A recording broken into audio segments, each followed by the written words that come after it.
planning on stealing something? No, ma'am, we're not. Plan on murdering me in my sleep? What? No. Where do you get off? Just a couple of people who totally got off, bro.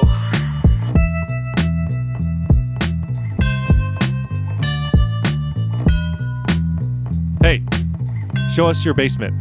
What? No.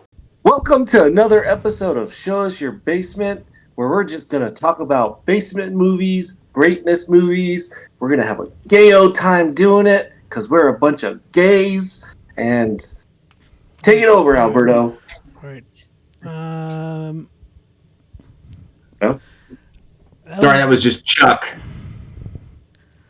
I think at this point, Huh? I think Eric might actually do a better intro than you, Josh. Oh, That was awful. That was really bad. That was worse. I actually preferred the last one that you did. I prefer that over what you just. I don't know, dude. I feel like the more you do these intros, the more I just feel like you shouldn't be on the podcast, Josh. So. A broom could probably do the intro better than you, Josh. That's enough. That's enough. just do the intro, Alberto. Yes, thank you, Josh, for that intro. Welcome to Show Us Your Basement. I am Alberto, and I am joined by Josh and Eric. Edgar has passed. He is dead.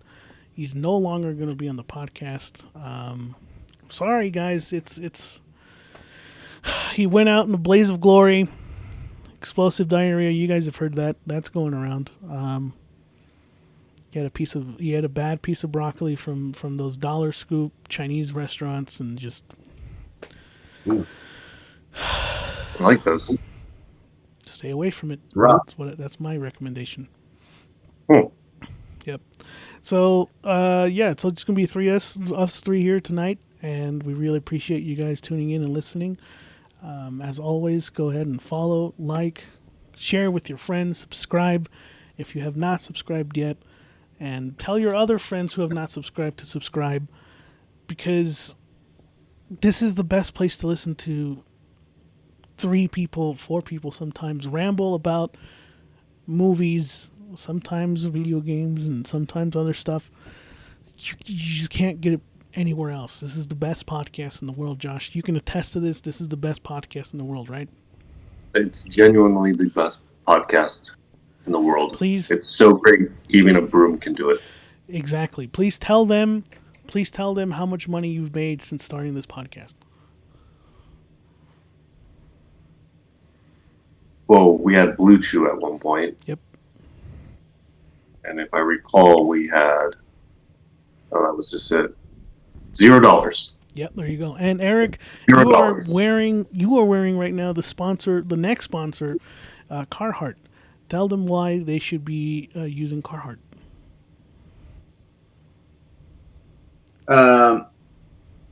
Well, they have a great variety of beanies, and you can get them on Amazon for There you go. $19.99. There you go. Other than that, there's nothing Carhartt about me. Look, we get Carhartt I got. we I got a couple Carhartt beanies. We get a kickback. I don't know what was more awkward, my intro or this transition to Carhartt. I'm just, we're reaching, guys. We're reaching. At this point, look, let's move on. Guys, it's been a little bit since we've talked. What have you guys been up to? What have you been watching? Josh, we'll start with you. Have you finally got around to watching Avatar? Please say yes. The third. I have actually. I have watched Avatar Aang, The Last Airbender. Nice transition. That came out last Saturday. It is greatness. I'll just leave it at that. Seven Havens is actually coming out in October, which is interesting because it seems like if you have not watched The Legend of Korra, some shit goes down, and I'm going to just say potentially she may be a baddie. I don't know. It's like she did something.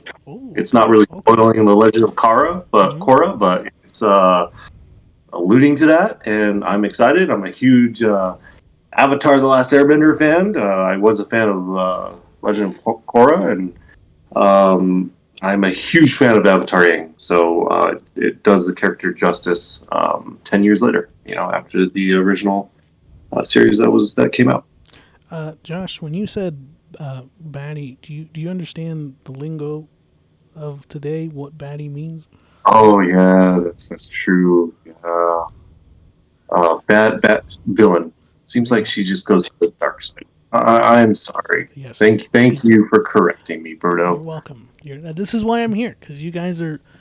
I don't want to say old, but yeah, I mean I'm the youngest one here, so I'm the more hip one. So okay. Well, what else have you been watching, Josh? Other than Avatar, Aang, is there anything that X Men? Have you been watching? Have you continued watching X Men? Continue to watch X-Men 97. A lot of fillers right now is what a lot of people are complaining about. I think it's a buildup of what is to come. I'm still excited. Still greatness. Still greatness, even with filler episodes. Yeah, they still have like meaning and see what they're trying to do. Yeah. They're still executed well. It's just they kind of alluded to the main storyline. But the way I look at it is they threw the main storyline at you in the first 3 episodes hard. Mm. And a lot of people are still grasping at that. And it's like they kind of went to the side a little bit. And that's okay, as long as it ends how it started. Right? And I'm faithful that it will. I think we were just kind of spoiled at the start of the series a little bit. I've watched that. I've watched Masters of the Universe. Eric talked about it on our last podcast. That's right. Extremely fun. I love how it makes fun of itself. I don't know how that was a miss. Very disappointing, but I think it deserves its flowers for what it was, where it came from. I did watch Obsession as well. That's right. Obsession. We're saving a discussion for Obsession. Yes, we are. And I believe Eric and I are waiting for the. I know. We got to get around to getting into. Feels like recommendations all over again, but we'll get there. We'll get there eventually. So. We're look at this point. It's gonna be the Halloween season. It's gonna make more sense for it to be around that time where we're gonna be talking about Obsession and other films. I mean, look, Resident Evil's right around the corner as well. Zach Krager. I mean, we could also do a little revisit of Barbarian Weapons. I don't know if you guys be up for that. I personally feel like if you rewatch it, maybe you come out of it with a different perspective. Josh, I mean, disagree? You disagree? Yeah, I guess he does. We'll see. I don't know. I'd watch it again. Oh man, what did I say that movie was about? Like, what did I call it? Lazy and dumb, or what? Eric, you remember? You're better remembering that, right? You said, I think you did say lazy and dumb. That's Josh's signature. Yeah, like I just, man, like the setup of that movie was just so genius, so original, and the climax was that. I'm all about giving movies second chances. Maybe I will change my perspective, but I'm leave it at that. I bring that up because I feel like a lot of us on this podcast and in general, we watch films, we give it the opinion we give it, and then we don't give the time to revisit it. I feel like our opinions can change on some films if we just kind of give it. I don't disagree with that. I think we've all been there where we watched something at first watch and we thought it was good, and then it ended up being bad, and vice versa, right? So, I think that's a great. You're not wrong. Yes. So, point is, rewatch Saw 6, Josh, because I think you really missed with that rating. It is not Basement. Go rewatch it. I think you're missing I'll greatness there. never watch that movie ever again. Damn, man. Shit, that really hurts my. You know what? No, I'm just no, gonna. no, Eric, not watching. Eric, have you seen Saw 6? I believe I have, but it's been a long time. I binged the Saw films a couple years ago. I know I watched most of them. I don't. They all just kind of blended together after a while. That's fair. That's fair. Would it be too much to recommend you the entire series again for our next recommend? Watch all of them. That'd be a tall task. Honestly, yeah, it would. To be quite honest, I don't know. Don't do it, Eric. Spiral would be Don't do it. really bad to get. But I also kind of want to see what you think of Spiral if I were ever to recommend that to you. Speaking of you, Eric, what have you been up to? What have you been watching? Is there anything? I know you just watched Evil Dead Rise for the first time. In preparation for Burn at some point. What were your thoughts on Rise? Hmm. Well, before I get into Rise, let me briefly say I I feel very surprised, maybe almost shocked that you and Edgar haven't watched Obsession. It feels like it's right up your alley. Yeah. And so Yeah. it's surprising that you guys haven't watched. I mean, we're watching Keeper, and obviously we're looking at the Monkey, and there's all these deep cuts that you guys are dialed in on, and you haven't watched Obsession.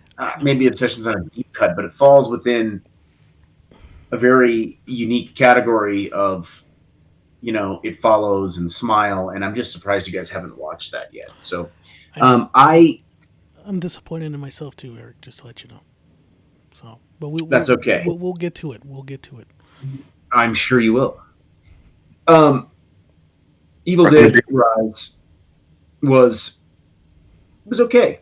All right. It didn't really feel like an Evil Dead movie, but I found myself enjoying it. It was pretty good horror. It was very intense. It was very graphic. But it felt very off the beaten path, which is fine. It took place in an apartment in a city. When you say it didn't feel like Evil Dead, this is the second time I think Evil Dead 2013 didn't feel like an Evil Dead movie to you.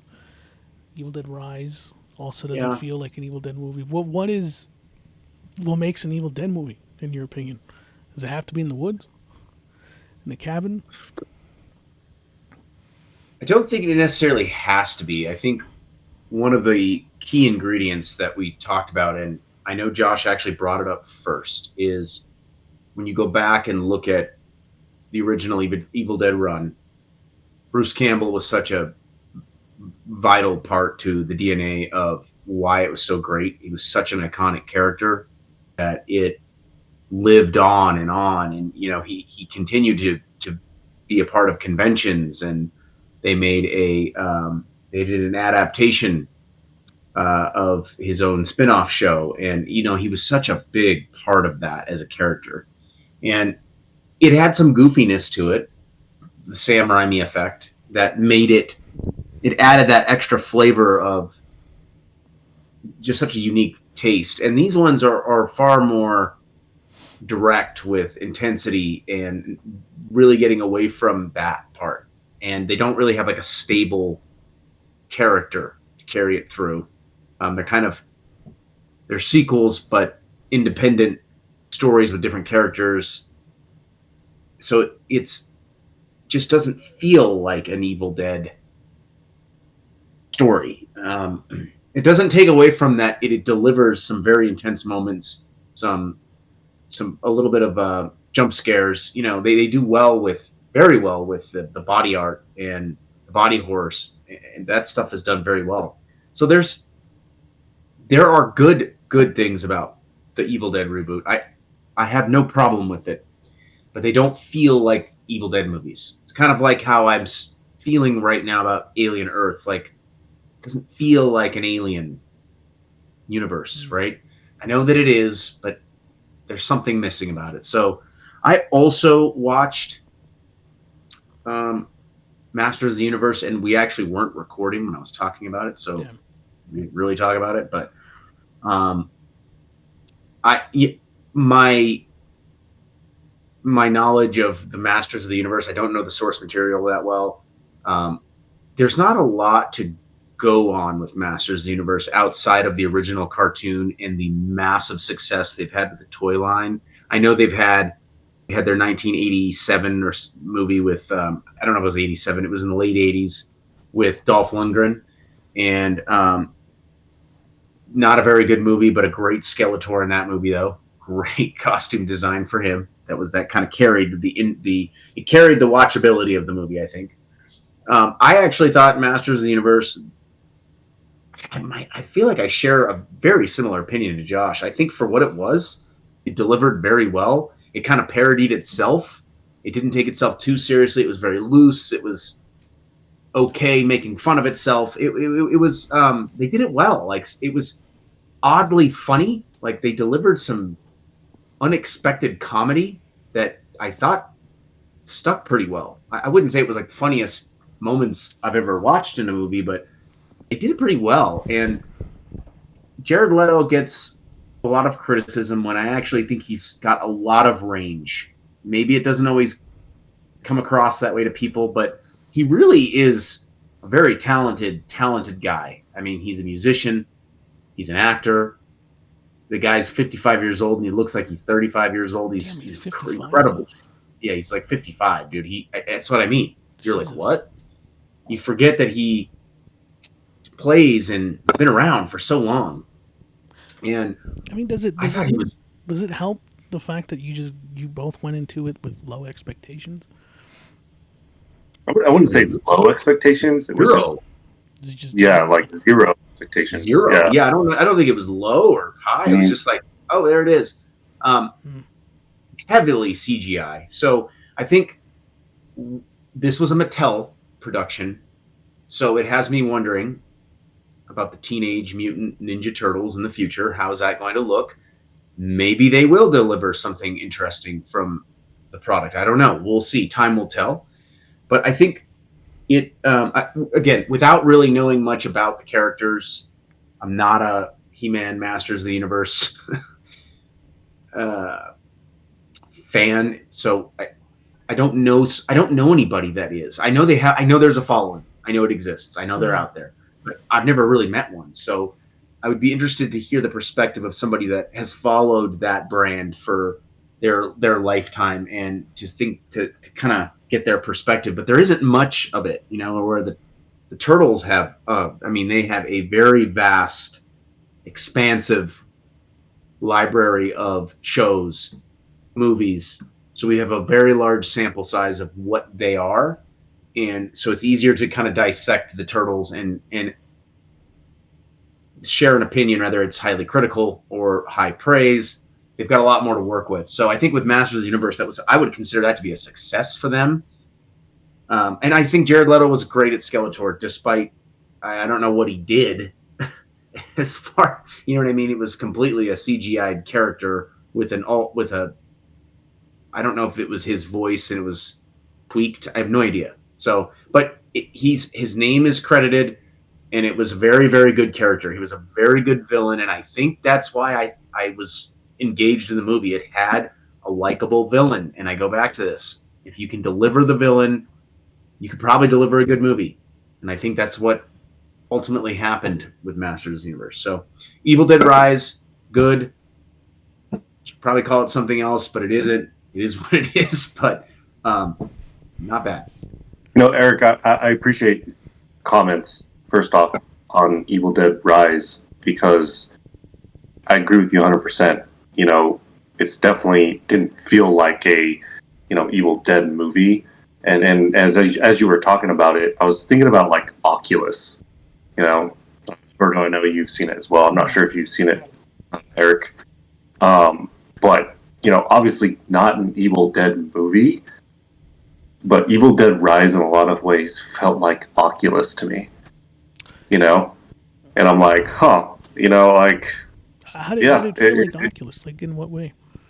Like the mother being possessed and the Oh, backstory. gotcha. Like it felt Bad like it film. just either took elements from that, and then there's just like, oh, we're just gonna call it an Evil Dead movie. So I actually appreciate that. Going back to the Masters of the Universe, it was so fun, right? The one thing I appreciated about that movie was that when he was a kid, he goes to Earth and he like draws pictures of all the characters and he gives Yeah. them names. He doesn't remember their names. He's like, yeah, this guy was like Big Hand or something like that, and like gives them like ridiculous names. Like, huh, those are kind of like silly, like all these names that he's giving them. And then if you look at the toy line, it's actually their name. Yeah. Oh yeah. Oh, that's Toy kind of line, which Yeah. is like, so if you like look at and find out things like that, that's what makes that movie.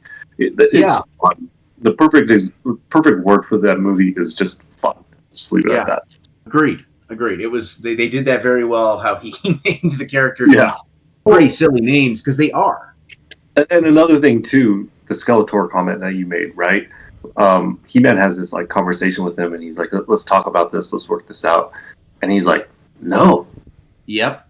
I just love being bad. I'm a villain, And he doesn't have any rhyme or reason, like no backstory. He's just a bad guy, and a lot of movies. I'll hint at like MCU, like they try so hard to give you these backstories, and it's just like I appreciate that. That is 80s, 90s nostalgia right there. Yeah. There's no reason. I'm just a bad guy. I'm not Thanos trying to do right and be justified to do it. It's just no. I'm evil. I'm not trying to be friends. Yeah. Damn. It's a great point. I have to. I agree. Have to watch this movie. It's on Prime, isn't it? Yeah, just watch it. Okay. Yeah, highly recommend it. I mean, I'll watch it after. What did you watch? Yeah, I was gonna say I'll watch it right after I finish Seven Samurai, which I just told you before we got on recording. I've been kind of going back in time, watching movies I have not seen, like Godzilla. I've never seen the first Godzilla movie, and watched it last week, and I appreciated it for what it was. It's pretty obvious. A lot of it is just kind of miniature sets and like just a guy in a costume or whatever. But for the time, like it's just it. You could see the labor of love that they poured into that film. Like it just the amount of creativity. I think if I remember reading correctly, like this was Godzilla was like the most expensive like film in like Japanese cinema, like at the time. Like that was, I didn't even know that, but makes sense when I watched it. So been watching that. Currently watching Seven Samurai, which is about like a 3.5 hour long film. Josh, have you seen anything from Akira Kurosawa? Any of his work before? I have not. I know of them. I know like Quentin Tarantino is a big fan of his, and draws inspiration. I haven't really dived into much, nostalgia movies like that. So I appreciate what you're doing. Yeah, I just feel like for me, I have to be in the right mindset to do something like that.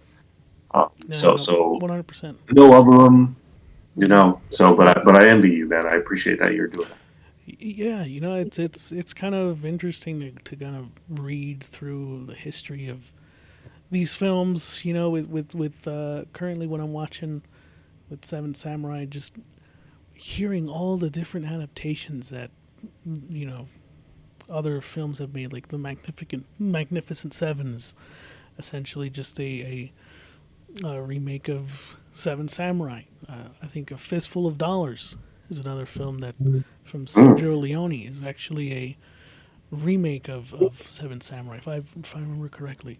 So it's just knowing the influence that Akira Kurosawa's had on just everything, even Star Wars, which I didn't know. George Lucas took inspiration off of his work, so pretty interesting stuff. Other than that, I am going through the last season of The Bear. It is, I don't know, man. It's losing steam. I feel like they definitely need to.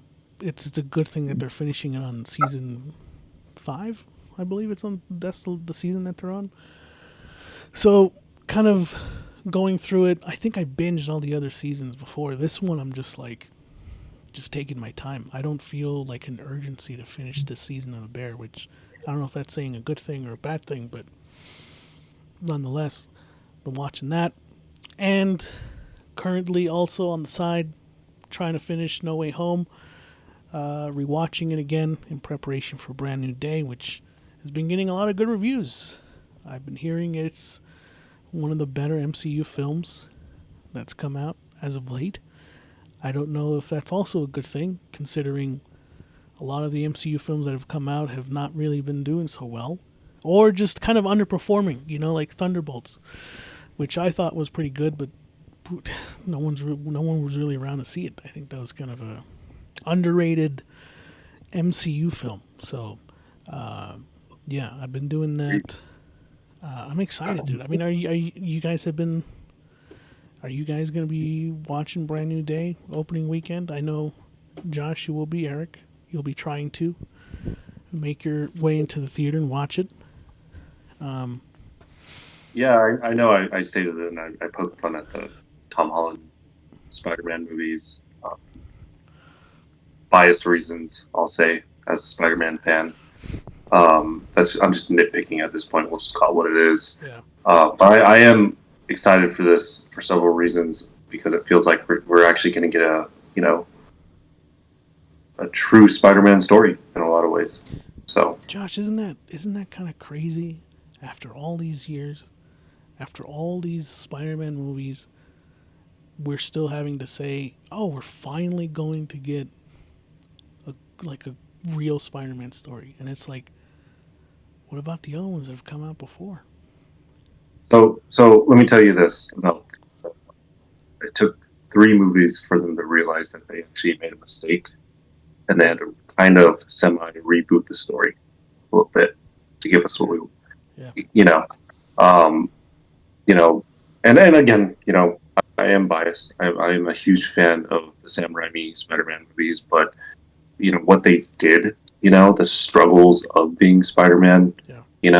not being able to pay your rent, not being able to go and finish college, the anxiety of, oh, I have homework to do, or I have to pay my rent, but I can't because I have a responsibility. Yeah.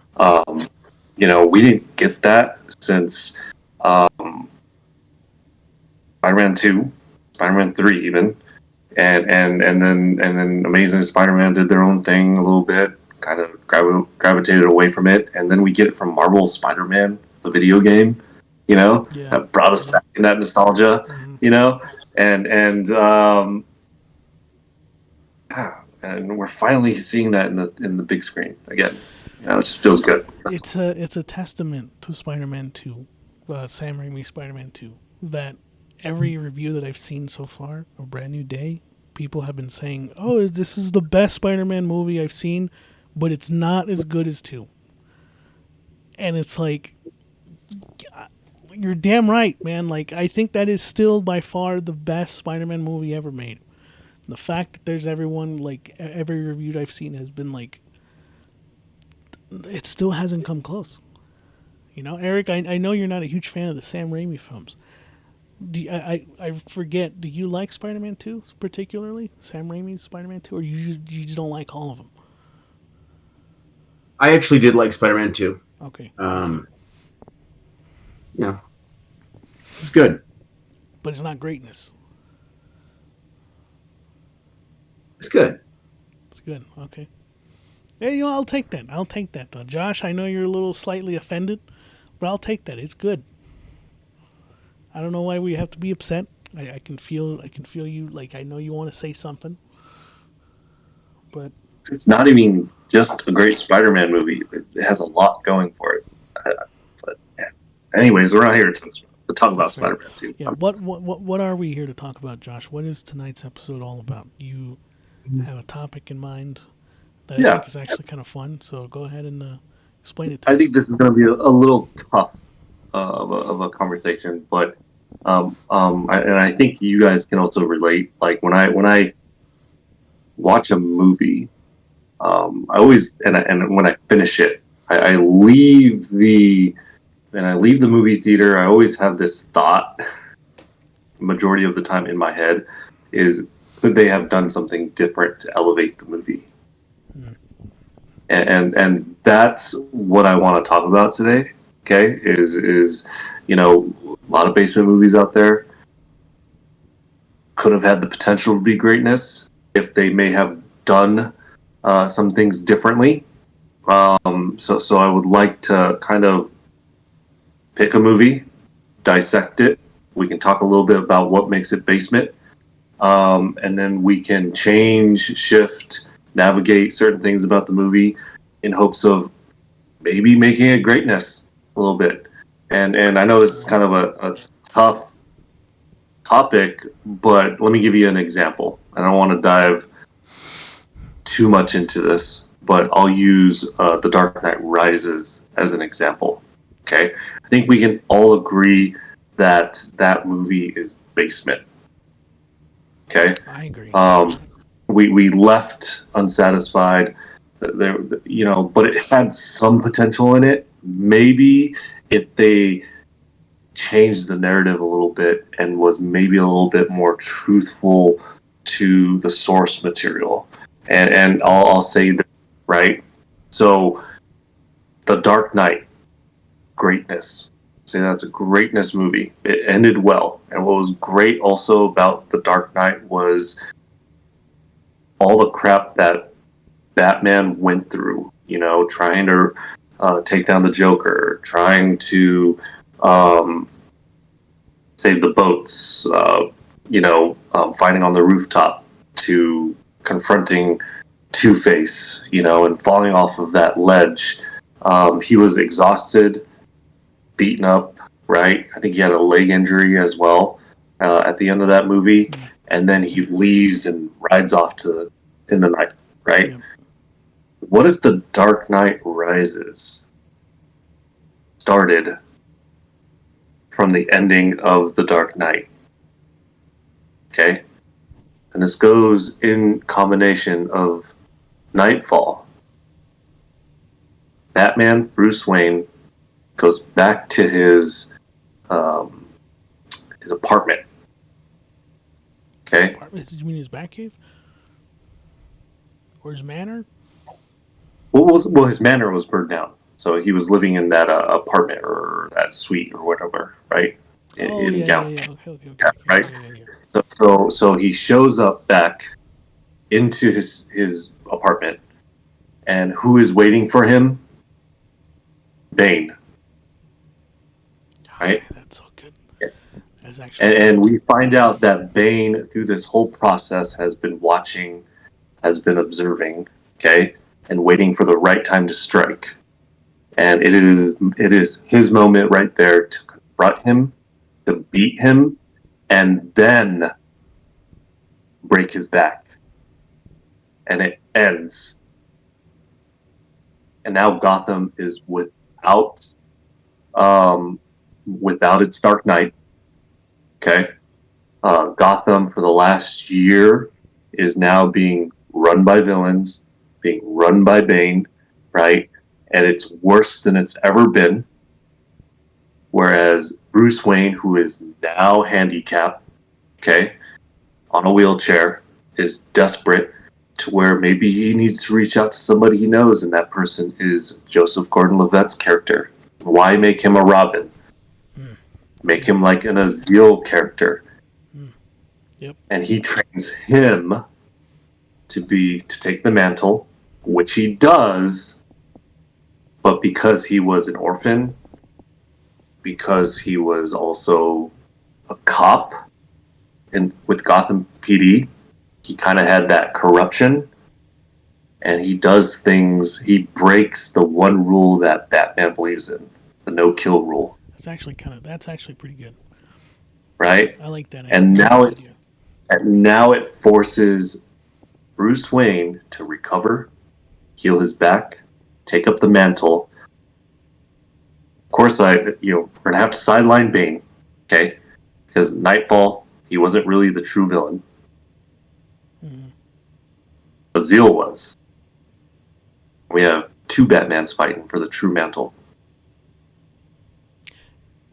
Yeah, that's actually pretty good. I mean, when you describe Joseph Gordon-Levitt playing, is it Azrael or Aziel? I thought it was Azrael. Was it Azrael? Azrael. I think it might be Azrael. My Azrael. apologies. Yeah, my apologies. It's been a while since I've read that. But I I don't think know. you I don't know if Joseph Gordon-Levitt would make a good Azrael. I feel like replace that with another actor, then we're talking. You know, maybe. or Yeah, I don't agree with that. you can bring it first full circle and I don't know have because they do this with the Dark Knight movies with Christopher Nolan's Dark Knight movies is that they bring back characters from previous films, right? Like fucking who's Killian Murphy? Oh, he's Scarecrow, right? Like they bring him back in Dark Knight Rises. I feel like you can do You something like can that. bring back Two-Face, You can bring back and now bring back Two he's Face. head of the gangsters, and you don't have to make him a main character. He can be, a side villain, right? But yeah, bring out the worst, because Gotham City is at its worst right now. So, but that's kind of an example. But obviously, I want a more deep dive into uh, our actual picks. But does that make sense, Oh gentlemen? yeah. Idea? I understand the We on assignment. board with it? Understand the assignment, Josh. I know what you're talking about. Perfect. So, our true topic as of right now, okay, and I don't want to dive too much into this because I want to hear your guys' thoughts of movies that you think are basement that you want to make into greatness as well. And I know we're tired of this, but I think this would be a fun topic is how do we make Batman v Superman greatness? Okay, so what was wrong with that movie, right? Everything. Because I hate to say that, no, I don't agree with that. I think it does have certain elements in it. I think the intro was great. I think we keep the intro. Okay. I think we keep the love hate relationship with Superman. People blaming Superman. I love that idea. Yeah. Okay. Jesse Eisenberg.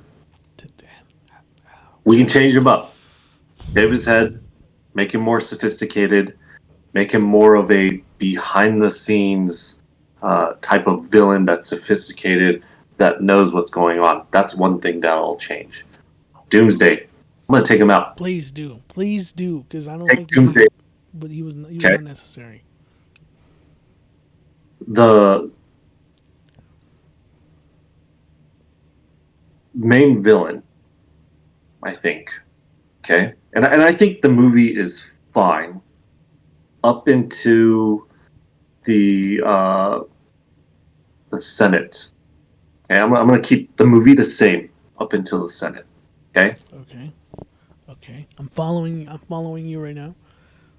So the gentleman that was on the wheelchair, and he meets, and Lex Luthor calls him. They have their conversation, and he says, "I have a plan for you, and we'll leave it as a hey, here's this wheelchair type of thing." Okay, right? We don't know what's going on, and Superman has to go to the Senate. He has to speak his reason, like in Batman v Superman. Okay. Yeah, defend himself. And I'm gonna keep the grandma's peach tea in there too. That is a pretty. I do Sees like that part. She sees that. She's stressed. She knows that. She notices Lex Luthor is not in the room with them. Okay. Superman looks at the guy on the wheelchair who pleads his case, who blames Superman, and we're gonna keep the explosion. The entire building blows up. Okay. Everyone is dead. Okay? And as Superman is there, wishing that he was able to save these people, he looks to the side, and there's someone walking through the flames. And you see the gentleman that was on the wheelchair. Half of his body is melted. The other half that is revealed is a metallic robotic skeleton. I knew.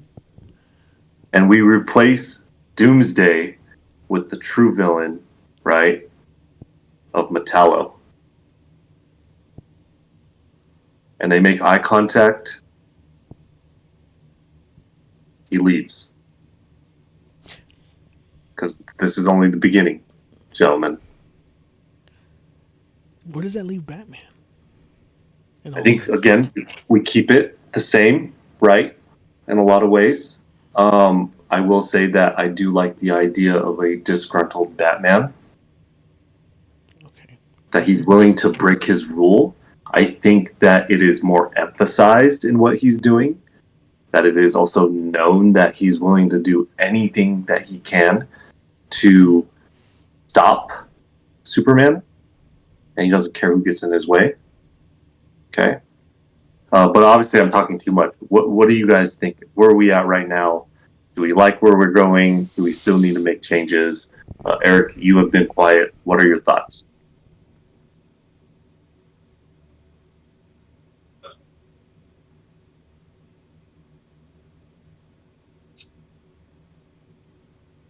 It's a very creative thought. And I don't want to get too far off the path, and I'm going to try not to. Because it doesn't make sense for what you're asking, but I think on a side note, I really think they should have had a independent Ben Affleck Batman movie before they released this to help make his character more relevant. I really do. Build some trust in Ben Affleck. Create his character. Create his movie. That way people know, like, okay, we know what to kind of expect now. I really, really liked this movie as it is. Now, removing Doomsday from the equation is fine. I think maybe you focus it more on the villain being more seen as Superman, and that build up to being more of the ending, right? To where he gets in the suit, he fights Superman. You can have him in the black, right?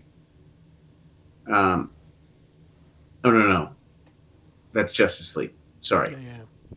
Mm-hmm. Build it up to where it will lead to that eventually, right? For the following Justice League movie. I probably would have focused more on that part, being the build up to the end. Now, would you say it was Metallo? Metallo? I think it's a great thought, but not a lot of people know who that is. I think from remember, the deep cuts know, the diehards are going to know, but how many of those are there versus the casual? So I think you have to kind of. That's why you used Doomsday, because you knew who it was. You kind of had an idea, right? But if you cut him out, I think you bring it more into maybe Brainiac or something. I don't know. Somebody that they know. Too early, I feel. Just like it was too early to bring in Doomsday. Yeah, I was going to say it was too early for Doomsday. Too early, but you at least knew who that was. Most people, right. and I think they're going to gravitate towards a monstrous adversary that is incredibly powerful, that can match Superman, because you can deliver that on screen easier. You can have the, so I don't even really know who Metallo is. I mean, I'm not deep into the Superman lore, but I don't know who that is really. And so my only argument to this is I think we'll get a, instead of fighting a monster, right, that never stops, right? Now you're fighting what was a man, right, at the same level as Superman, and they can go blows, blow for blow. No different than actually what he was doing with Zod in Man of Steel, right? And I think if you at least give him a strong backstory, which what they did was they gave him a good backstory in Batman v Superman. Let's just be honest, right? They just unfortunately did nothing with him, with that character, because in that intro, you see, Bruce Wayne going through Metropolis. He saves that guy. His legs are crushed, and then he's climbing up the statue like years later. He's spray painting. He hates this guy. He's sending letters to Bruce Wayne as well, how you let your family die, blah, blah, blah, or whatever, so you at least know, and regardless, even if you don't know who the villain is, you'll at least, like, the buildup is right there where he's coming from, but he's not really the true villain. It's actually Lex Luthor who's pulling the strings. And maybe Batman, we change him up a little bit, and he isn't disgruntled. Maybe he's a behind-the-scene figure who's observing and watching. And is Superman really this villain? Or is something going on behind the scenes? Like, we get a true detective type Batman that's observing, watching, right? Trying to figure out what's going on, And then maybe it comes to a point where they do fight each other, okay? And then it is finally it's to the point you have an excuse where, like, you have this hell-bent individual who wants to take down Superman, and he's like, oh no, this is actually Lex Luthor pulling the strings in some sorts, sure, and they're working together to take down Metallo and then Lex Luthor. I agree with the changes to Lex Luthor. I think they could have presented that better, even if it's Jesse Eisenberg or someone else. I think a key ingredient, though, with the Batman part that you're speaking of is it's well documented. Whether it's comic lore, animated, he's very, very skeptical of Superman. Always has been. Always has been.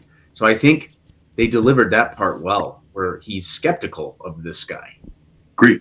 His power and his ability. And that is why he's going to defend humanity against him.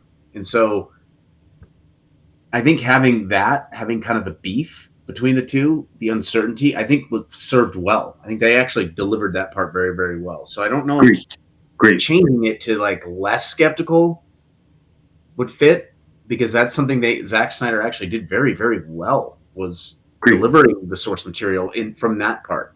I think it's tough with villains when you're making a major motion picture to that magnitude. You are going to gravitate to the names that make sense to people, even to the layer person, or in layman's terms, right? I don't know. I like your thought, because there's a lot of things that could have been changed. Yes. I think you do. Look, if you can eliminate Doomsday and make it different, it's fine. Mm-hmm. But I don't know. See, this is tough. I'm not sure how I feel about that. This is tough because Josh does have a good. I can follow his line of thought here, but this is still called Batman v Superman, and we don't have that conflict. At least from what I'm hearing from Josh's ideas, like, there's not that butting of the heads of Batman v Superman. If I'm going back to 2016, if I'm taking myself back to that year, and I'm hearing the title Batman v Superman, that's what I'm paying to go see, is Batman v Superman duke it out. So and they did. They did. But I feel like the reasoning behind why they did, I just couldn't buy into it myself. Personally. Have you read The Dark Knight Returns? I have. Yes. I think they did a pretty good job. You think so? Okay. Yes. Okay. Oh, that part of it. Mm-hmm. There was a lot of things in Batman versus Superman, or in The Dark Knight Returns, that were not in Batman versus Superman, like the mutants. Yeah. There was a huge part of them. Mm-hmm. That was a huge part of the movie or the book, and that they were not in it. But I don't know if it would have fit well. I think it would have been awkward. Yeah, it would have been weird to introduce that. Yeah. Yeah, the people would have not understood that. I think they would have been very like, "What the hell?" So, do you gamble and go with a lesser known villain? Perhaps you do. Yeah. I think one could argue that Nolan gambled with Bane, right? He wasn't completely unknown. He was not, people knew who he was, but he was not probably seen at the time as like the villain that you'd think they'd use, right? And I think it actually turned out well, despite the flaws of the story. I think it turned out very, very well. But it's a good take. It's good. I'm with that. The train of thought is good. I think there's certainly things that could have and should have been changed. And Josh is thinking it visually in his mind, and I can see it, and it actually sounds great. I just think you're gambling by using a villain that not a lot of people know. Fair. Who knows? So to end it, here's a potential hot take as well. Is I don't think you bring in. I'm biased on the Wonder Woman thing. I think you bring her in.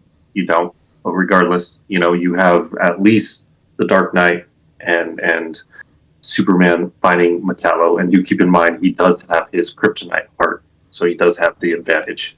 Those of you that know who Metallo is, I think in a lot of interpretations, and correct me if I'm wrong, Alberto, but he's actually able to morph his body too, into weapons. Okay, so he's able to do that. I'm okay with Superman dying. Okay? But here's the catch. Okay? The climax is that everyone thinks he dies. Okay. And he defeats Metallo. Maybe there's some type of explosion. The kryptonite goes off, and then there is no body whatsoever. Okay? Superman is dead. The people are mourning for him. They appreciate him. They give his flowers away to him at this point. But he's not dead.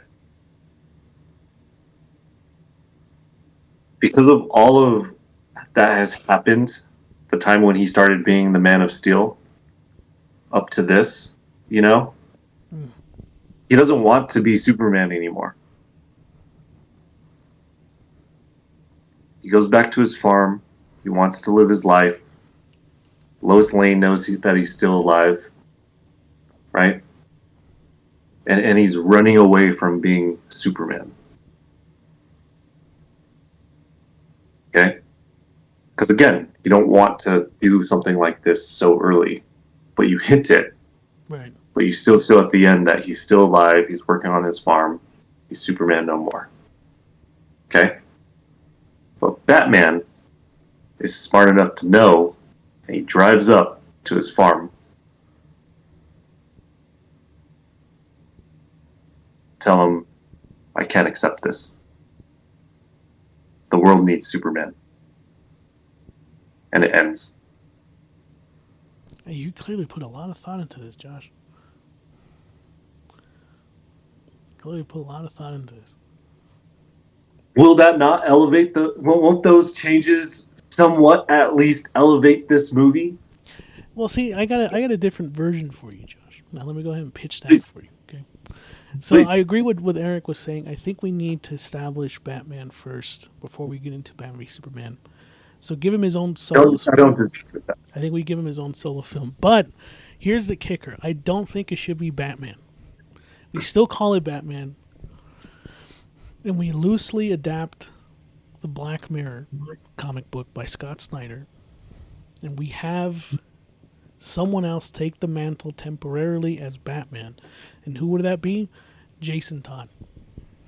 Jason Todd is Batman temporarily while Batman is on leave. We don't know why. And Jason Todd's villain in this film is none other than the Joker. Jared Leto's Joker. Okay? We go through that whole film.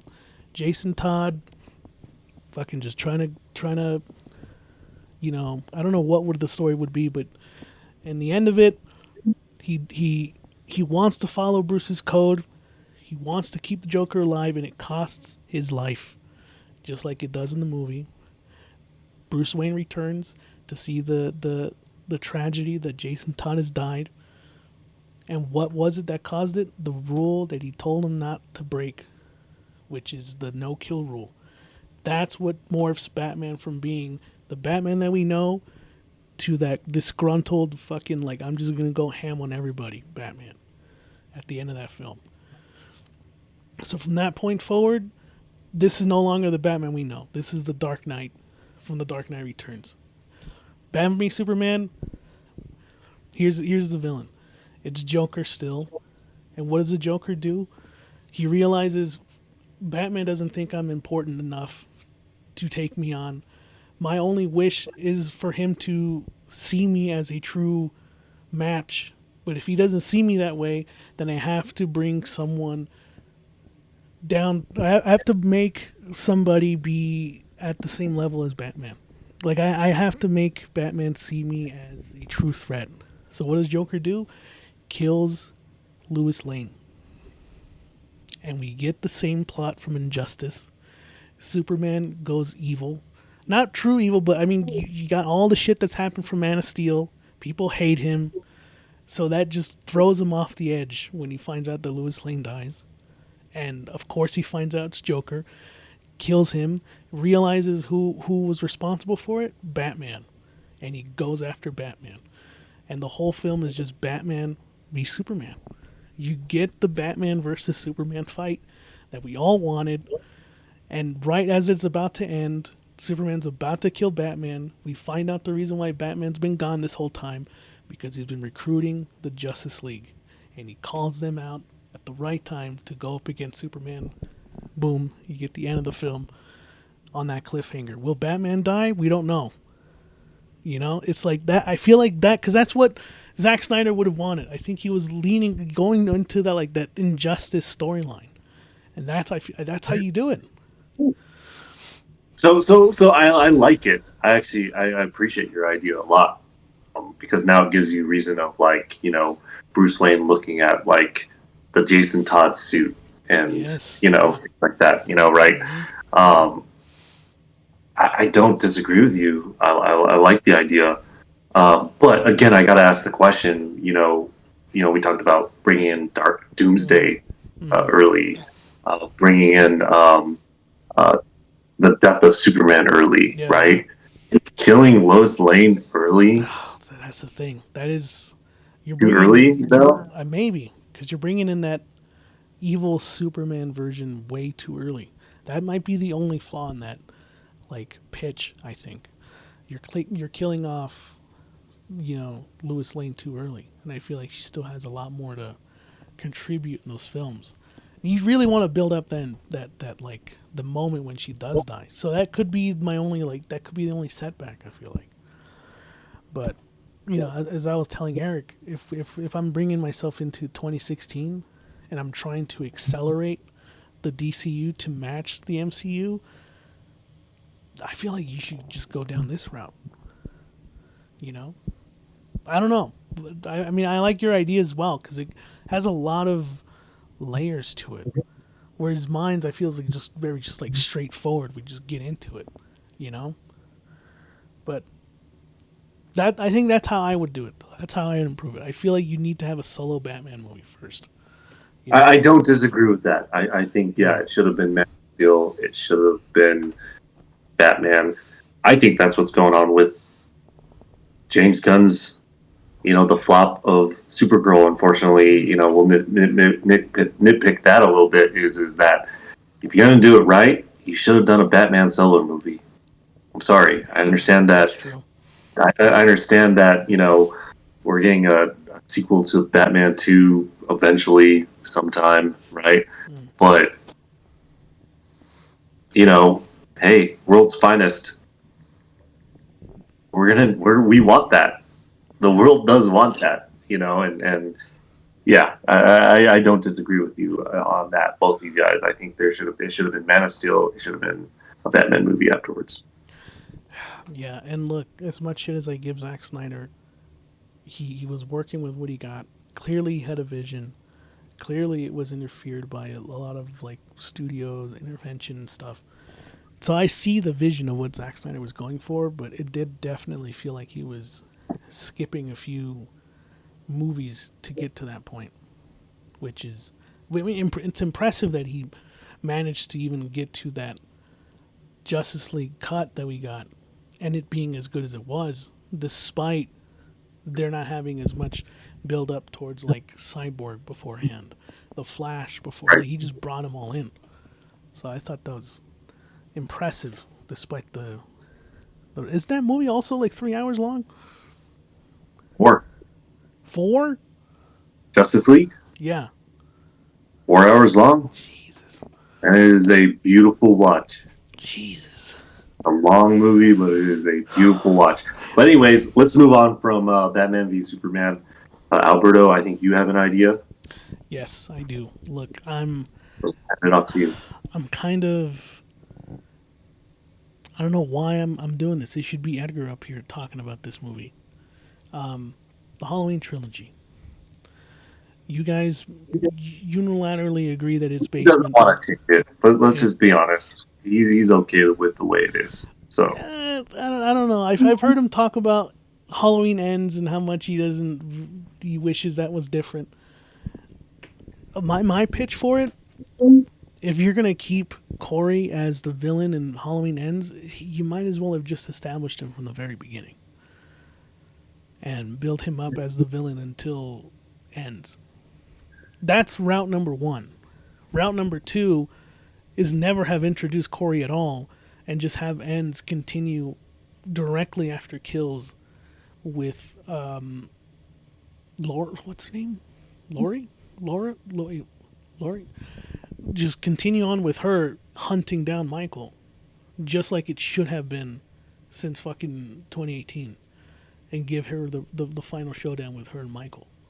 Like, this whole, how long was it? Like 2-year fucking time jump or whatever it was.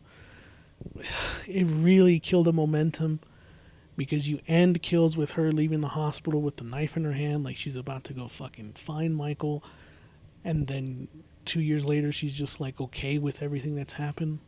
I just don't buy that. I don't, and none of you guys did. Like, it just felt like it was a soft reboot, and let's go ahead and give Corey the mantle as Michael. And look, this is not an original idea. I just feel like they should have continued it straight up right after Kills.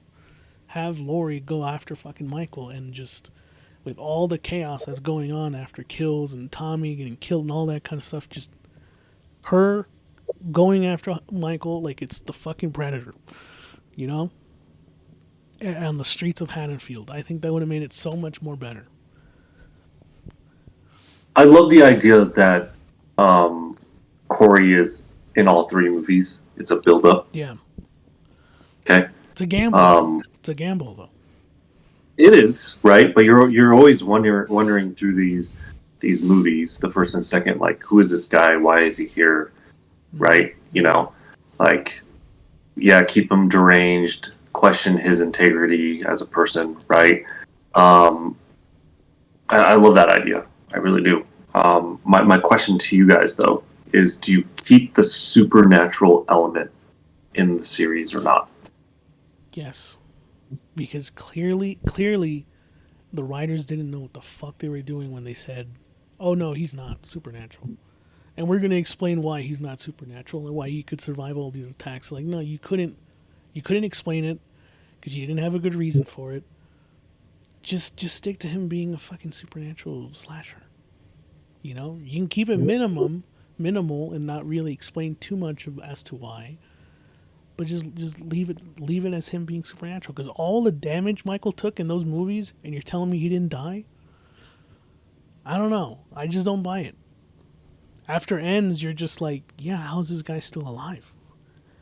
And they already kind of gave up on that idea of not leaning towards supernatural by showing Michael kill someone and him getting off on it like he's fucking like gaining his powers back. If that's not supernatural, I don't know what is. You know what I mean? What do you think, Eric? Well, I'm happy that Alberto has finally realized the truth about the Halloween. For this conversation, Eric, okay? For this No. conversation. No, I think you've realized the truth about this sloppy trilogy. Now, I will say that your take on it, they were simple tweaks that could probably make it better. Very simple.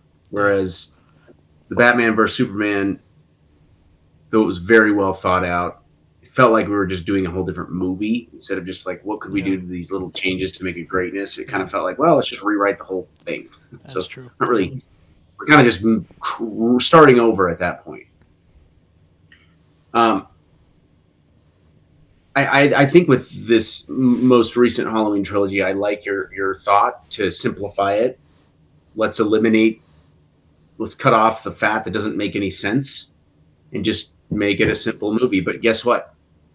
We're just doing the same thing over and over and over again. And I think my best thought on this is to just have never made it to begin with. Let's just make it easy and shelf it and not do anything. Oh, I do. I feel like 2018 was good on its own, and they should have just. That's it. That's it. But they didn't. No, they didn't. They didn't. It didn't, and it turned out to be a disaster. So, well, you're recognizing that, and a complete disaster. I'm happy. No, it was a disaster. There's just nothing to it. So, even with these little tweaks, I don't think it makes it greatness. I think it just makes it another Halloween adaptation that we've always gotten, and that we've always had over and over again. So, though I'm not, my answer is really just don't make it. You've recognized it's bad. Wow, that was hard. That's your answer is to make it great is don't make it at all. Don't make it at all. Why are we wasting our time? Damn. I think it's okay to shelf it. No, I don't. That's actually a good That's a good take. I do like the first one. Oh, that's so funny, Eric. Because you're not wrong at all. I do like the first one. I think the first one was great. There was nothing supernatural about the original one out of this trilogy, and I think they shouldn't have made it supernatural at all, and I think it should have just been a man that was just pure evil, no rhyme or reason, who finally escapes, and he just has a desire of just killing people. And when you look at John Carpenter's Halloween, you look at this one, he's the behind the scenes guy that goes into your house when you unexpect it, and he just creates these murders. Take out the fighting a group of people, and going one on 5, 1 on 10, and fighting. That's just so dumb. I don't think Michael Myers will ever put himself in a position to do that. Like, he's a known entity that is feared, and you don't know when he's going to strike. So if you're going to do it, if you're hypothetically going to redo the trilogy and not scrap it, I think you take the supernatural out of it, you keep the scare factor, right? But then again, going back to Corey, I love the idea of everybody in the town hates him. They're fearful of him. They don't know when he's going to strike, type of thing. But he has a fan that's kind of stalking Michael Myers. So as Michael Myers is stalking his prey, this kid is stalking Michael Myers, and maybe he's learning from him, And then there's no supernatural element in it, and he's just waiting to take up the mantle, and it's at a point where, how old is Michael Myers? He's gonna die, and maybe he's killed by Corey, and that's his time to take up the mantle, to now be Michael Myers, right? And I love the idea that Laurie Strode is now hunting Michael Myers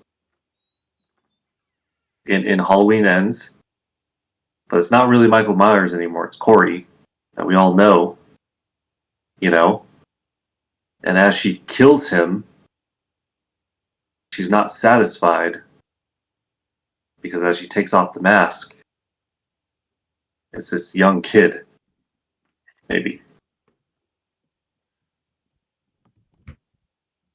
Maybe we just don't do it at all. Well, we're getting another one though. It's official. We're getting another Halloween movie. So they just keep coming like rabbits. It's becoming Saw at this point. Well, Eric, I agree with what you've always said about all of these properties, which is the shit's got to stop. Alien, It's got to stop. Shit's got to stop. Scream, shit's got to stop. Halloween, shit's got to stop. It's a bigger problem that's going on here, you know? But me personally, if I were to redo the trilogy, that's kind of my take. That's kind of what I would do. Otherwise, I think it should be just 1978 version, 2018 version. That's it. That's my time. So Eric, my question to you is do you scrap all three, or do you scrap ends and kills and ends? All three, I'm guessing Eric is going to say. Oh, you scrap all three. Yep, that's what I figured. All right, Eric, you ready, man? Yes, but one last thing. I think you just got to give Michael Myers a break. Just give him a break for a little bit and revisit it at some other time. I don't know how you do that, but just give it a break. Give us some Friday the 13th, man. Yeah, we need to see something else. Give us some Freddy Krueger, you know? Yes. Yeah. They're kind of long overdue. So, I'm going to keep mine pretty simple. I'll try to maybe look at two different things, but I'll try to make them simple. Two different movies. I'm going to go at a more recent release. I'm going to go with Mortal Kombat 2.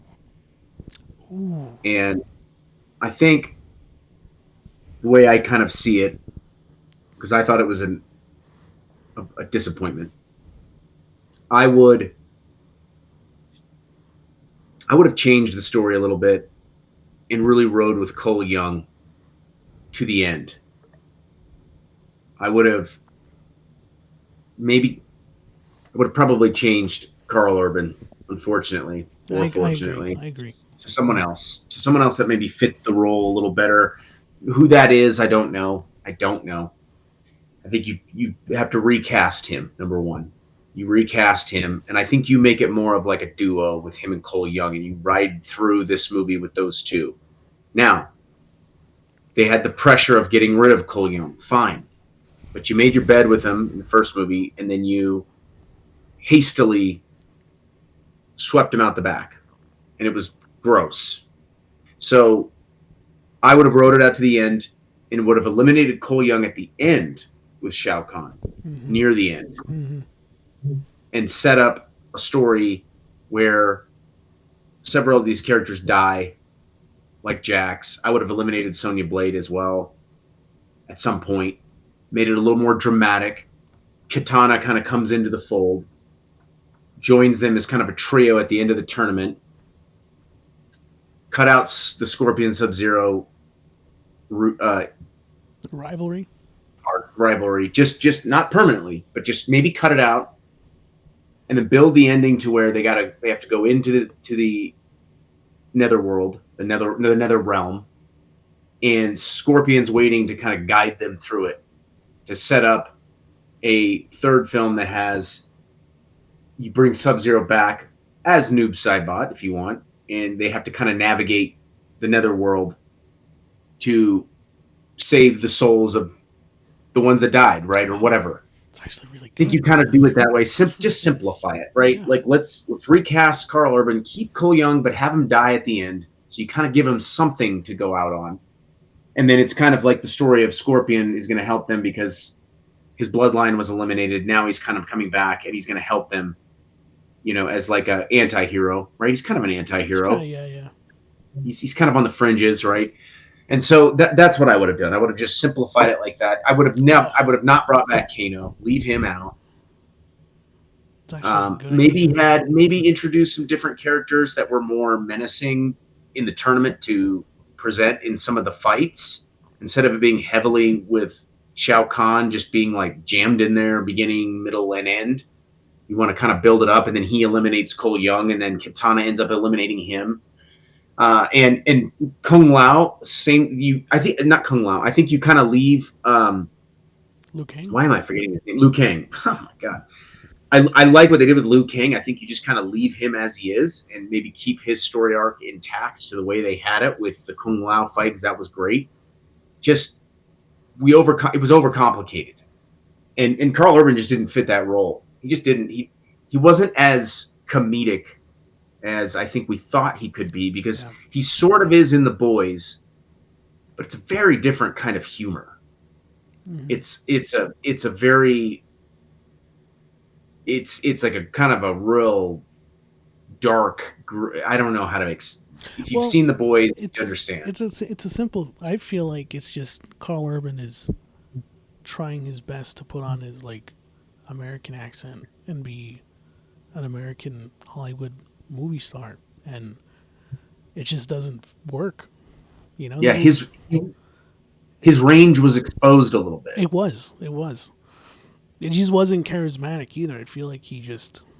I don't want to say that he like didn't have any passion for the role, but he gave it as much as he could, and it still didn't reach what I think it could have for that character of Johnny Cage. You know. No, it didn't, and I think that they forced Scorpion and Sub-Zero back into this movie when you had such a great story arc with them in the first. Mm-hmm. So just shelf them for a little bit, introduce them at the end to give you a little taste. And say, oh, I can't wait to see this in the third one. So I would have made a little subtle changes here and there, and I think it could have gone a different direction. That's what I would have done with Mortal Kombat 2 to help it. I'm going to jump to a different franchise now. I think it's time for Scream to put themselves on pause. And I think you've reached a point now, and I don't know if this would work, but it would be interesting. I think you make a Stab movie now. I think you play into the Stab universe. The parody of it. And you just start over and you do Stab, though. How that looks, I don't know, but I think it's interesting to think that you could do a Stab movie. And that could be more tailored to the weird goofiness. It doesn't have to be like a comedy, but you could say, okay, we've done enough with Scream. Let's completely change this into a totally different universe, and because it's kind of becoming Stab in itself. So go with Stab, maybe make Ghostface a green face. I don't know. And you create a whole new story arc with Stab, and you don't even have to tie in Scream. Maybe you have like little tidbits of Scream here and there, some weird Easter eggs of it. Like you introduce Neve Campbell briefly and Sidney Prescott in it for some awkward, quirky moment in one of the movies. I don't know. And you just kind of keep going from there. And so I think Scream should start just doing Stab. Create a whole new story, because now you're starting over fresh and you've got a whole new story. But you're delivering Ghostface still. It's just going to be a totally different kind of a side quest. How that looks, I don't know. I don't want to think about casting it. That's the idea. Roll the dice. Yeah. I actually kind of like that. It's like an inverse meta type of. It is kind of, I feel like, the next step in the Scream universe, I think. You know? Yeah. I think it would be received well. I do.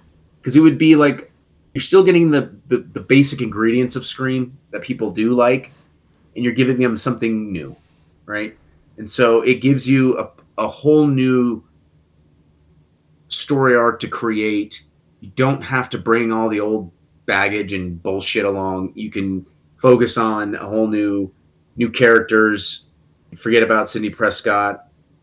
Just start over, and maybe even tap into being a little more ballsy with it, kind of like what they did with the first two movies, where I felt like that you could tell like that during that era, it was less kind of PC ish, if that makes sense. Like they leaned into not thinking about like students dying, and I'm not saying that's a good thing, right? But it did create those movies to be very edgy and on the edge and controversial to some extent, because I think Scream was a very controversial movie for its time because of the way it was delivered with the high school kids killing each other, and then you go into the next phase where they're now college students and carrying it over into that world, right? Where then they start to they all become adults and just becomes weird shit. So, Stab.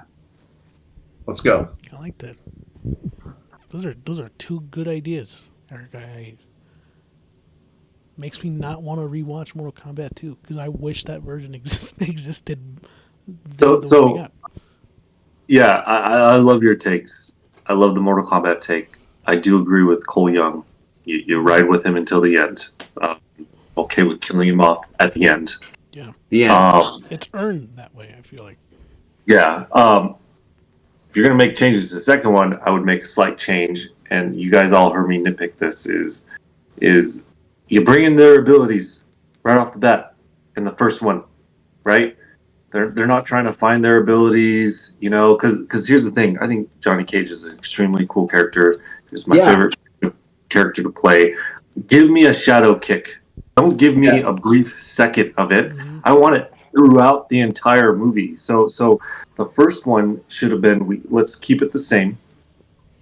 Obviously, you guys know my thoughts on it, but we'll just, for the sake, because I actually agree with you 100%, keep that movie the same. The only thing you change is they already have these abilities. I don't care how they got them, why they have them, right? But I know it's a Mortal Kombat movie, so I know what I'm getting myself into. These guys already have the abilities. All they're doing right now is they're just practicing and they're getting ready for a tournament to come, and Sang Shung and his people are just coming in to stop them from going to the tournament. That's all I want in the first one. Yeah. Other than that, that's the 1% change that I would make, 5% change I would make in that movie. And then that allows you in Mortal Kombat 2 to give me a shadow kick in the early beginning of the movie, right? Give me a shadow uppercut with Johnny Cage. Give us a fatality with fucking Johnny Cage. Yes, give us a fatality, right? We're getting all of that good stuff. Now, my question to you, though, because Shao Kahn, I do feel like they kind of did him dirty. Do they legitimately kill him in Mortal Kombat 2? Because if they actually play the games, yes, he's defeated. Yes, he dies, but he always comes back and survives. So do you kill him off like they did in Mortal Kombat 2? Or is he left hurt and scarred to come back for the third movie? Right. I think you're making a very good point. You probably set it up to bring him back to some point in the third movie. I'm with you on that. And to your point about the abilities, like they wasted too much fucking time they did kind of waste a lot of time in the first one. Although you could kind of give it a pass. You're like, okay, it's the first one. Then they just kept going with it in the second one, and you're like, what? Why are we still doing this? Like, what is happening here? Right. Yeah. So, yeah, like let's see the special moves. Like that's what people want to see, the special moves, the fatalities, right? And let's cut out some of the bullshit, and move on with it. And so, yeah, I think those all work. I would have no problem. Like they fell under the pressure of people getting upset about Cole Young, and they just fucking, I agree with like just do away with the powers, because I feel like they were trying to explain why they would have powers, and it's like you're already in this ridiculous universe. You don't need to explain that to us. Just move on. Give us the powers. I feel like kill Shao Kahn in the second one, introduce Shinnok in the third one, and then have him be the villain in the third one, and then the fourth one, maybe he resurrects Shao Kahn, because I think in the video games there's Dark Khan. There's like a different version of Shao Kahn, or maybe I'm just making that up in my head. I don't know. I think that's that DC game actually when he merges with Darkseid. Yeah. That makes sense. Never mind. Now, but here's the thing though. So I like the Shinnok, great villain, but we're missing one crucial element in the Mortal Kombat lore is Shao Kahn merging the two realms into one, Earth realm and Nether realm. So do you go straight to Shinnok in Mortal Kombat 3, or do you go to Shao Kahn defying the gods and merging the two realms together, and now you actually have Nether realm on Earth? Kind of like that better, actually. That's because then it makes more sense for Shinnok to be introduced in the fourth one. And then, yep, now you have more, more stories to come, right? Because everyone, when everyone thinks of Mortal Kombat, they actually think about Mortal Kombat 3 for that reason. Yeah, that's true. Fighting in the subway, things like that. I love the Scream take as well, because here's the thing. Let's be honest. Greatest franchise of all time. Greatest horror franchise of all time. Talked about it. It's goated. It's great, right? And you're not actually negating it. You're not actually shitting on it. You're doing a remake, and it's not really a remake, but it has a lot of the lore and the things that we love from Scream at the same time. You're actually doing a new story as well. You're doing a service to the fans, I think. I think you would be at this point. Berto, it's greatness. Get out of here. It's not the greatest horror franchise. Hasn't been rebooted. Doesn't need to be redone. It's a continuation. It's the only one that's been continued. Josh is on the. It's a great point. They've not had a reboot, and Stab isn't really a reboot. It's just a adaptation of something else, right? So it's a spin-off, essentially. Well, Josh, if I agree with you, we'd both be wrong. So I mean, we're not gonna sit here and talk about whether or not Scream is the greatest horror franchise. I still think we know this. I think Evil Dead is the greatest horror franchise. Evil Dead is the greatest horror franchise. It is not the greatest. It is not the greatest franchise of all time, horror franchise of all time. Unfortunately, it is, because to Eric's point, Rise does not feel like an Evil Dead. That doesn't matter when you look at the scores of these films. They all have great scores. It's the most consistently good horror franchise. I could have sworn that, and again, I'll say this again to Eric's point. He's opened my brain. Evil Dead Rise is a sequel to Oculus, or a prequel. Didn't you say that? He opened my brain to think that. Oh, you opened your brain. Okay. Look, I think you guys are glazing Scream way too much. Okay. Not really. We're just saying, hey, it's time to do some fan service and open something else up. And you're still going to give a lot of the same qualities. It's just not going to be the same thing. You can recreate a new story arc. You don't have to live on this Sidney Prescott thing, this ghost face killer that's been doing this for 25 years. It's just a whole new thing. So Evil Dead has gotten a remake. So the best horror franchise that you claim now needs to have a reboot? I wouldn't say a reboot. It's to, like what Eric's saying, it's a spin-off. It gives its flowers to Scream while doing its own thing. I don't know. While giving us what we love. I think the scary movies are better than Scream, so I'm just going to leave that there. Those are great movies too. Scary Movie 1, 2, and 4. I don't know. 4 is my favorite. You want to know why 4 is my favorite? Because Carmen Electra's in it? No, because it parodied Saw. All right, look. That's the one where it's like Shaq, right? Yep, that's the one. And Dr. Phil. The greatest the greatest saw trap of all time. Yeah. It's like the worst scary movie. Yeah, it's like a terrible No, that movie is that's when they started making them PG-13. They got bad. That's awful. Have you guys seen the new Scary Movie? I didn't get a chance to, and I really wish I had. Okay. I don't want to spoil. There was a lot of movies coming out in the time, and I just I'm kicking myself because it was during the time I saw Disclosure Day and Obsession. What do I pick? Look, And I missed. I did see Scary Movie.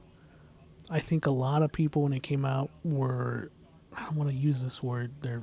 They were being too like, oh, it's not funny anymore. This humor is so outdated. And it's like, get the fuck out of here. Like, if you love the Scary Movie, like, you know what you're getting yourself into. I don't want to spoil it. I think it's actually brilliant what they end up doing at the end of the new Scary Movie. It takes you, it takes a left turn, is what I'll say. And once you see it, you'll know what I mean. But that's just as an aside to what we were talking about. This was great. I think I enjoyed this conversation. This was a good episode. We should do this more often. This topic really flexes my creative brain. So, but which one would we say is the best of all of these ideas? I personally think the Mortal Kombat idea is like the best one. I think it follows in line with what the topic is, which is we're not I agree. redoing the whole thing. Eric just tweaked it to make it greatness, and I think it's greatness. I agree. I agree. Well done, sir. That's the winner. I mean, not that we had any rules, but that is It's the no clear- winner. Yeah, It's all good idea. All this is great. I mean, that's true. it's not about winning. Yeah. It's not a competition. Except you know. Eric's idea for Halloween trilogy, which is just never make it. So that's I think that was the best one. Grab it. Grab it.